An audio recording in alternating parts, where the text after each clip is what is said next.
Assalamualaikum. Terima kasih penjelasannya Kang Mas, sehingga ma'rifatullah bisa dimengerti dengan mudah oleh semua kalangan. Cuman yang biasanya jadi kendala bagi anak-anak muda, pengusaha dan lain-lain,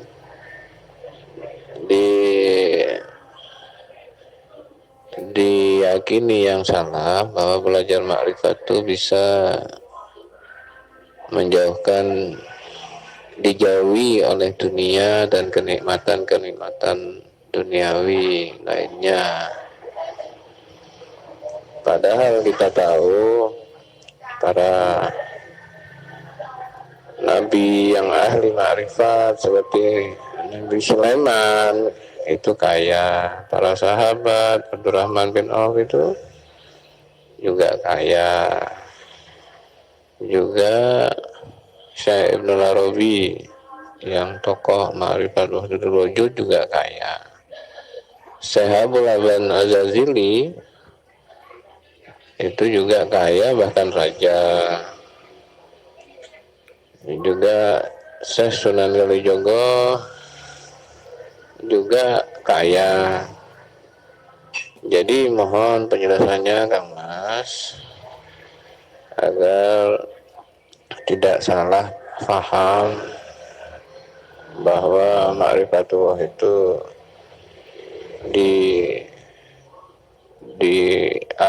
diyakini dengan salah akan dapat cobaan yang besar, hilang dunia dan keluarga dan sebagainya. Mohon penjelasannya Kang Mas. Terima kasih. Junaidi, Jember. Assalamualaikum warahmatullahi wabarakatuh. Alhamdulillahirrabbilalamin. Kang Junaidi dari Jember. Alhamdulillahirrabbilalamin. Allahumma salli ala Sayyidina Muhammad wa ala ali Sayyidina Muhammad. Rabbis rohli sodari wa yassirli amri wahlul uqdatam min lisani yafqahu qawli. Amin. Bismillahirrahmanirrahim. Pandangan kita selama ini ketika kita masih berposisi di dalam ahlul hijab. Ahlul hijab itu siapa? Orang yang hanya bersyariat beloko. Ahli hijab adalah manusia yang masih mentuhankan hawa nafsunya. Maka hawa nafsu ini ditakut-takuti. Bila engkau mau belajar ilmu hakikat dan makrifat, apakah kamu sudah siap miskin? Apakah kamu sudah siap sengsara? Apakah kamu sudah siap gembel? Kebanyakan begitu. Nakut-nakutinya kebanyakan demikian. Memang sebenarnya untuk belajar ilmu hakikat dan makrifat ini pun wajib meninggalkan semua itu. Tanpa meninggalkan semua itu, maka tak akan pernah bisa makrifat kepada Allah. Maksudnya bukan meninggalkan secara syariat. Yang ditinggalkan itu adalah keadaan kondisi hatinya. Allah kan hanya memandang kondisi hati manusia. Yang mana yang bertuhan dan yang mana yang mensekutukan Allah. Jadi bukan tatanan syariatnya. Jadi anggapan manusia untuk bermakrifat kepada Allah itu meninggalkan dunianya, meninggalkan apa-apa yang dimilikinya. Sesuai banyak cerita-cerita para aulia Allah zaman dahulu meninggalkan kekayaannya, meninggalkan kerajaannya, meninggalkan anak istrinya, meninggalkan semua apa-apa yang dimilikinya, lalu lari ke dalam hutan, ke gua-gua, ke gunung-gunung untuk berkholwat, bertapa, mencari Tuhannya. Inilah kebanyakan yang dilakukan oleh para wali-wali zaman dahulu. Akan tetapi bagi kita yang sudah ada di zaman modern ini, tidak usah pakai contoh yang seperti itu. Percuma kita meninggalkan harta benda, meninggalkan anak istri, kita keluar ke hutan-hutan, ke gunung-gunung, tapi kondisi hati kita masih ingat rumah, masih ingat istri, masih ingat anak, masih ingat harta. Percuma, meskipun dohir syariat kita ada di hutan bertapa, di gunung bertapa, tapi keadaan kondisi hati masih ada di rumah, masih ramai. Percuma. Jadi tidak sampai kepada apa yang dicarinya.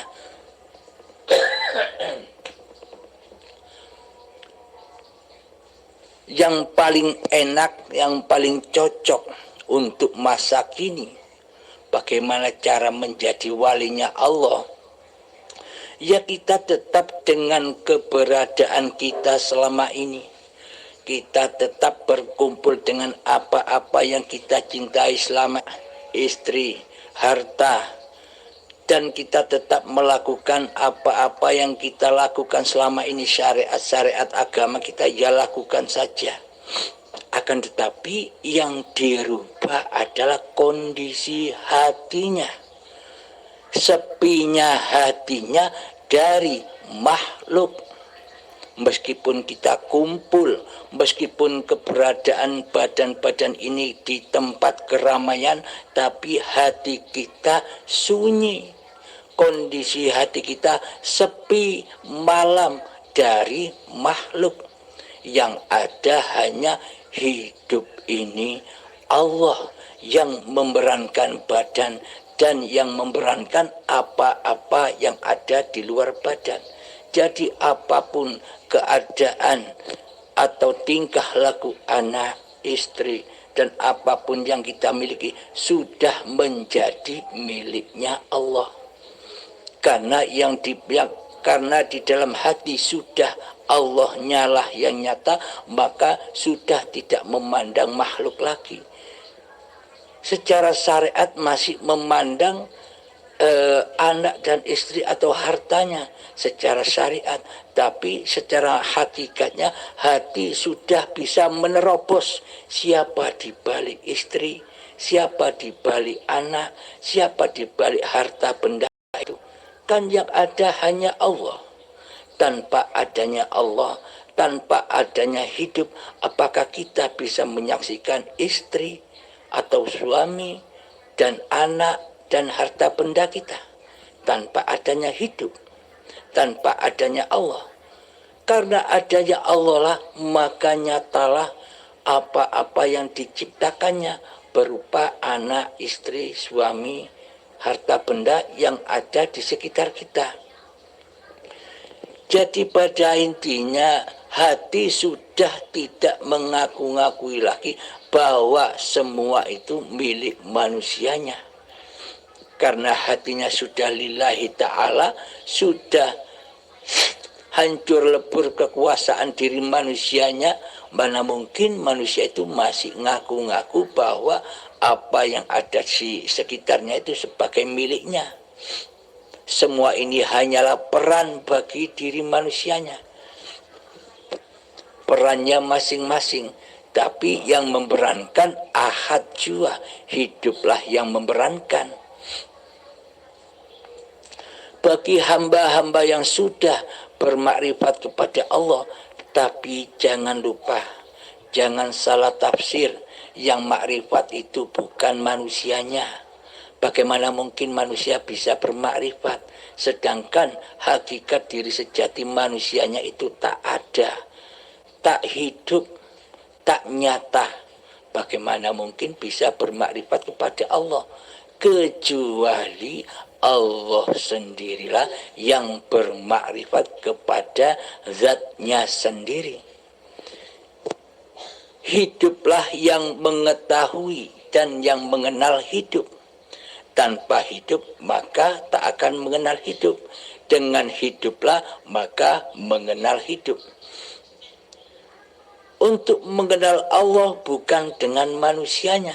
Untuk mengenal Allah juga dengan Allah. Apa maksudnya? Tiadakan diri manusiamu. Kembalilah ke alam keabadian, ke alam kefitrahan diri manusiamu, yakni Adam. Tiada. Jangan merasa ada. Apa sih hakikat ma'rifatullah itu? Hakikat ma'rifatullah itu tidak merasa makrifat, karena manusianya tidak ada. Jika diri hamba merasa dirinya makrifat, itu belum makrifat. Masih pengakuan dan pengakuan diri manusianya yang ngaku-ngaku bermakrifat. Jadi hakikatnya makrifat adalah ngaku di dalam hati bahwa manusianya tidak merasa bermakrifat, kecuali hayatullah lah yang bermakrifat pada zatnya sendiri. Zat sifat asma af'al adalah ahad. Jadi seperti ada pertanyaan, apa makna sejatinya hidup itu? Sejatinya hidup adalah tak berasa hidup. Sejatinya sholat adalah tak berasa sholat. Sejatinya ibadah adalah tak berasa ibadah. Jika kita yang masih merasa hidup, jika kita masih yang merasa sholat, bila kita masih yang merasa ibadah, itu namanya pengakuan-pengakuan. Masih wujud manusianya lah yang masih mentuhani di dalamnya. Jadi sesungguhnya ma'rifat itu bukan manusianya yang ma'rifat. Yang dimaksud manusia yang sudah bermakrifat kepada Allah, manusianya tahu dirinya, kenal dirinya, bahwa manusia itu tidak ada, bahwa manusia itu tidak hidup, bahwa manusia itu tidak kuasa. Inilah yang dimaksud ma'rifatnya manusia kepada hakikat diri sejati manusianya. Man arafa nafsahu, barang siapa mengenal diri manusianya, faqad arafa rabbahu, maka nyatalah Tuhannya. Alhamdulillahirabbil alamin. Saya tegaskan kembali, jadi pada intinya makrifat itu tidak ada hubungannya dengan syariat-syariat yang Anda kerjakan. Tinggal merubah kondisi hatinya. Selama ini yang berperankan manusianya, tinggal dirubah kondisi hatinya. Sekarang ketika kita sudah mengenal bahwa hidup ini bukan hidup manusianya, maka nyatalah hayatullah. Jadi berlakulah seperti biasanya. Biasanya sholat 5 waktu, ya sholat 5 waktu. Perbaiki sholatmu. Dulu di dalam hati linafsi, sekarang bisa lillahi ta'ala, bisa mi'raj langsung kepada Allah. Yakni apa yang dimaksud mi'raj? Tidak mengaku-ngaku bahwa dirinya lah yang bisa sholat. Yang mensolatkan hanya Allah, hanya hidup. Inilah yang dimaksud as-sholatu mi'rajul mu'minin. Apakah hanya di sholat saja kita bisa mi'raj? Tidak. Bila sholatnya, sholat kan induk dari segala induk ibadah. bila di dalam sholatnya bisa mi'raj kepada Allah, yakni hamba tidak merasa yang berkuasa atas sholat, maka di luar sholat pun hamba bisa bertemu dengan Tuhannya. Namun jika di dalam sholatnya saja mensekutukan Allah dengan dirinya, hamba yang merasa bisa sholat, hamba yang bisa merasa takbiratul ikhram, hamba yang merasa bisa berdiri, rukuk dan sujud, maka di luar sholatnya pasti mensekutukan Allah. Selama hidupnya selalu mensekutukan Allah dengan dirinya. Jadi itulah hakikatnya dosa. Seperti itu dosa itu bisa Anda rasakan. Dikala hati ini masih yang wujud hambanya yang mentuhani seluruh aktivitasnya badan, itulah dosa, nyatanya dosa. Nah, dulu Anda belum pernah melihat, mengenal dosa, sekarang Anda sudah tahu apa dosa itu hakikatnya. Dosa itu adalah ketika manusia mensekutukan Allah dengan dirinya di hatinya. Apapun yang dikerjakannya, biarpun kelihatannya manusianya sholat, ibadah, puasa, haji, dan lain sebagainya, tapi hakikatnya tetap berdosa. Bila yang wujud di hatinya masih diri manusianya sebagai Tuhan, sebagai penguasa, sebagai rajanya hati. Sementara Allah pencipta dirinya ditiadakan kewujudannya, digoibkan kehidupannya, ditiadakan kekuasaannya di hatinya selama ini. Inilah hakikat yang dikatakan dosa itu. Terus apa makna hakikatnya pahala di sisi Allah? Di sisi manusia pahala itu goib, tak ada. Pahala goib kok dicari-cari, padahal tidak tahu apa itu pahala. Mengerjakan ibadah, mengerjakan sholat demi imbalan pahala, padahal tidak tahu apa pahala itu. Goib kok dicari. Nah, maksud pahala di sisi Allah itu adalah ketika hati sudah tidak mensekutukan Allah lagi dengan diri manusia kita. Yang ada hanya Allah, hidup ini Allah. Ketika sudah nyata bahwa hidup ini Allah di hati manusia, itulah yang dimaksud pahala. Nyata bukan? Tidak goib bukan? Sudah nyata. Jadi Islam di sisi Allah itu sangat nyata, sangat logika, bukan angan-angan. Inilah yang dikatakan agama itu, yakni ma'rifatullah, mengenal Allah, siapa Allah itu. Inilah yang disebut manusia-manusia yang sudah beragama di sisi Allah. Hatinya selalu selamat dari memandang selain Allah.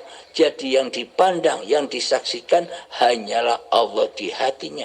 Ketika duduk, hati menyaksikan Allah lah yang mendudukkan badan. Ketika berdiri, hatinya sudah menyaksikan bahwa Allah lah yang memberdirikan badan.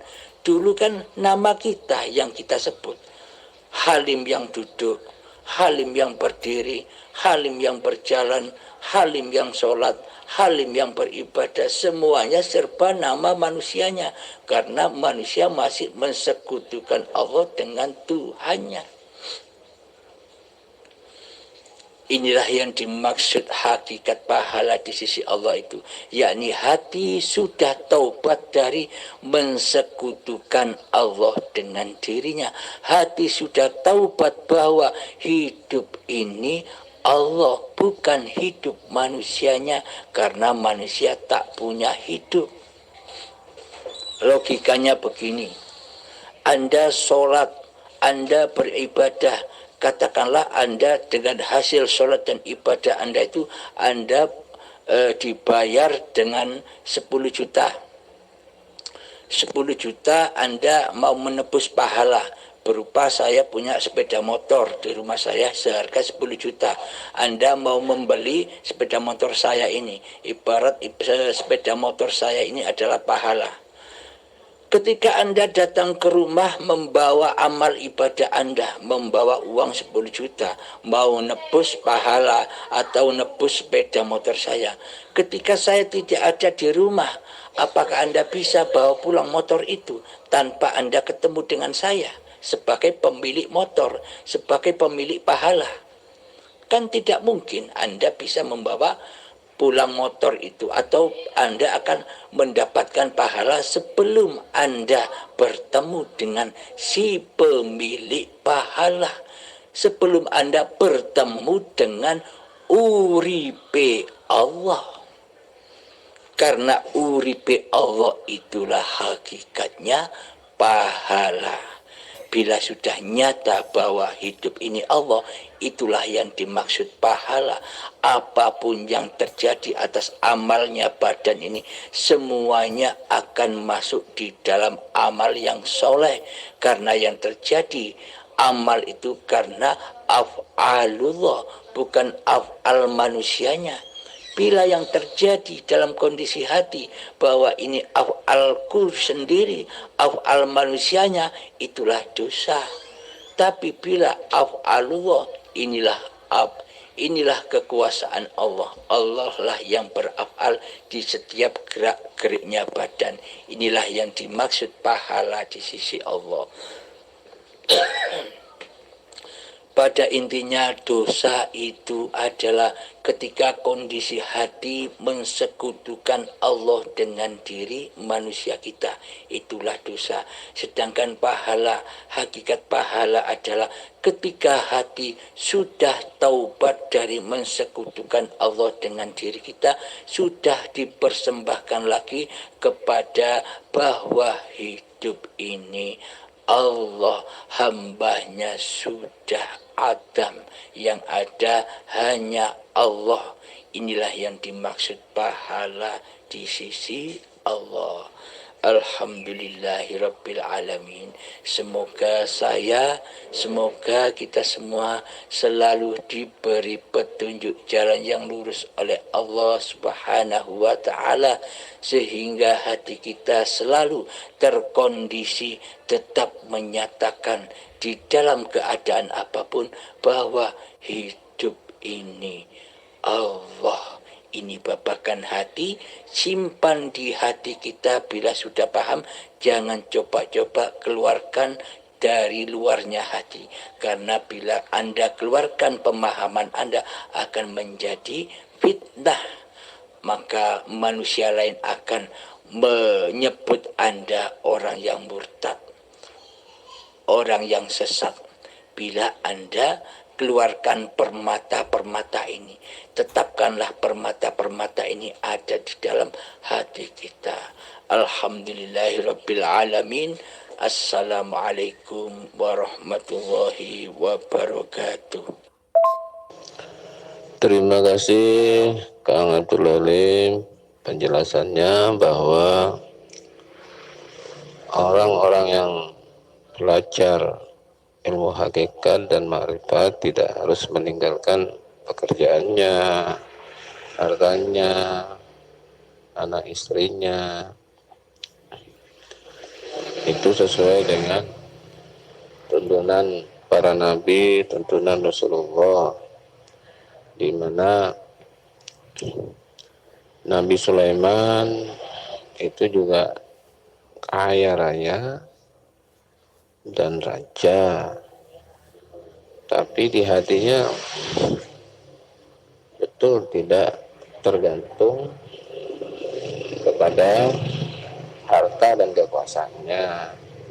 Waliullah Syabul Hasan Azazili juga raja, tapi tidak, hatinya tidak tergoda dengan harta dan kekuasaannya, tapi bermakrifat kepada Allah. Dan juga banyak kiai-kiai yang juga tidak meninggalkan istri, keluarga, dan pekerjaannya, pondoknya, tapi bisa bermakrifatullah. Terima kasih penjelasannya sesuai dengan ajaran para nabi, ajaran Rasulullah dan para wali dalam kitab-kitabnya. Assalamualaikum warahmatullahi wabarakatuh. Assalamualaikum Pak Yai. Saya Sukaryo dari Pekalongan ingin menanyakan bagaimana caranya mepes nafsu supaya hati saya tidak menjadi rumahnya nafsu, supaya hati saya menjadi rumahnya Allah. Demikian Pak Kiai. Assalamualaikum warahmatullahi wabarakatuh. Alhamdulillahirabbil alamin. Allahumma shalli ala sayyidina Muhammad wa ala ali sayyidina Muhammad. Rabbi shrah li sadri wa yassir li amri wahlul 'uqdatam min lisani yafqahu qawli. Amin.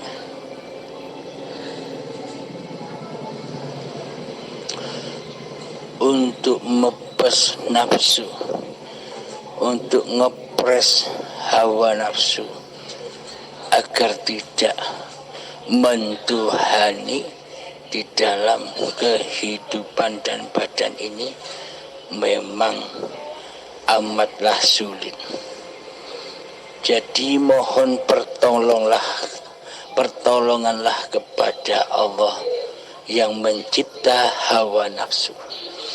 Jadi sering-seringlah bertafakur, sering-seringlah mendiamkan diri dikala keadaan apapun, baik ketika duduk. Nah, untuk melatih zuhud atau khalwat atau semedi, itu ada dua cara. Cara yang pertama, zuhud secara khusus, yakni setiap malam kita melakukan semedi atau duduk tafakur bersila, pejamkan mata, tangan telapak tangan dihadapkan ke atas, di atas lutut. Disitulah belajar mengheningkan cipta-cipta diri manusia kita, menenggelamkan hayat manusianya ke dalam hayatullah, tenggelamkan terus, jangan sampai muncul hayatun nas, tenggelamkan terus hingga nyata hayatullah. Jadi latihannya demikian. Di saat melatih latihan zuhud secara khusus, dan bila berlatih secara umum, tempatnya ya di segala tempat dan keadaan di luar zuhud secara khusus. Apapun, contoh ketika besok kita bangun tidur, kita selalu mengingat, merasakan dengan rasa bahwa hidup Allah lah yang membangunkan badan. Ketika badan berdiri, bahwa hidup Allah lah yang memberdirikan badan. Ketika kita berjalan menuju kamar mandi, hidup Allah lah yang menggerakkan, mendaya upayakan, mengikhtiarkan. Ketika mandi, kita berzuhud di sana. Di sana merasakan juga bahwa hidup Allah lah yang memandikan badan. Seperti halnya ketika kita waktu bayi, kita kan tidak merasa bisa mandi sendiri, tapi kita mandi waktu bayi. Siapa yang memandikan? Ya hidup yang ada pada kedua orang tua kita. Jadi rasakanlah bahwa hidup ini Allah. Kendaraannya hanya rasa, merasakan bahwa hidup ini Allah. Ketika apapun, ketika melihat, nyatakan bahwa yang melihat ini adalah hidupnya Allah. Semuanya serba lillahi ta'ala. Karena sejatinya siratal mustaqim itu tidak sempit dan kecil seperti anggapan orang-orang umum, seperti anggapan orang-orang syariat. Siratal mustaqim itu ternyata amat sangatlah luas. Ketika bangun tidur itu siratal mustaqim, ketika berdiri itu siratal mustaqim, ketika berjalan itu siratal mustaqim, ketika mandi itu siratal mustaqim, ketika sholat itu siratal mustaqim, ketika beribadah itu siratal mustaqim. Di mana kita bisa bertemu dengan bahwa hidup inilah Allah yang menggerakkan apapun gerakan badan. Berarti sampailah kita melewati jalan yang lurus, sampailah kita melewati siratal mustaqim, yakni bertemu dengan Allah, yakni hidup ini Allah. Jadi siratal mustaqim itu sangat amatlah luas, seluas kehidupan kita, seluas kehidupan ini. Jadi pada intinya apapun keadaannya, bila kita di situ, di dalamnya tidak bertemu dengan hidup ini Allah, melainkan hidup ini hidup manusianya, maka terjatuhlah hamba ke bawah siratal mustaqim. Apa itu? Jahanam, neraka jahanam, yakni hati yang keras melebihi kerasnya batu. Itulah bahan bakarnya neraka. Kita disiksa terus di dalamnya bila kita tidak bisa melewati, menapaki siratal mustaqim. Maka dari itu pahamilah oleh kita semua bahwa siratal mustaqim itu adalah jalan yang lurus, di mana cara hati bisa bertemu Allah, yakni dengan rasa hidup ini Allah. Itulah jalan yang lurus, jalan menuju Tuhan, jalan menuju Allah. Jadi intinya jalan yang lurus itu mempanahkan, mentiadakan diri manusia kita yang berdaya upaya di dalamnya. Alhamdulillahirabbil alamin. Semoga bisa dipahami. Dan akhir kalam, assalamualaikum warahmatullahi wabarakatuh.